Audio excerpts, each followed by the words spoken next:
Everyone, তোমরা সবাই কেমন আছো? আশা করি তোমরা ভীষণ ভালো আছো। তো এই লুকটাকে তোমরা অনেক অনেক অনেক ভালোবাসা দিয়েছো। চেষ্টা করবো এরকম ধরনের সাবেকি লুক আবার তোমাদের সামনে নিয়ে আসার। এটা আমার একটা শুটের ভিডিও। তোমাদের কেমন লাগলো অবশ্যই জানিও। যদি ভালো লাগে তোমরা তোমাদের স্পেশাল ডেতে অবশ্যই আমার সঙ্গে কন্ট্যাক্ট করতে পারো। হ্যাঁ জানি এই ধরনের ভিডিওতে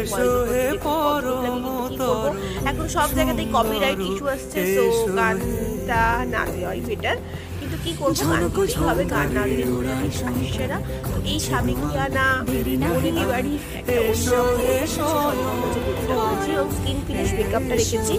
এটা একদমই skin finish, drag proof, smudge proof, সমস্ত কিছু, সোয়েট প্রুফ অবশ্যই। কিন্তু যদি ভেতর থেকে আমাদের ঘাম হয়, সেই ঘামটা বেরোবে, বেরিয়ে কিন্তু পড়ে যাবে, মুখের মধ্যে কোনো সমস্যা আসবে না। মুখে আলাদাই একটা গ্লো কাজ করছে। দেখো মুখটা কেমন হয়েছে। হ্যাঁ আমি কলকাতা করিনি, কারণ আমার মনে হয়েছে মুখটার মধ্যে একটু সিম্পলিসিটি রাখলেই ভালো হবে। তো এরপর চেষ্টা করবো আবারও কলকাগুলো অ্যাড করার। তোমাদের মুখটা কেমন লেগেছে অবশ্যই জানাতে ভুলো না। চলো টাটা।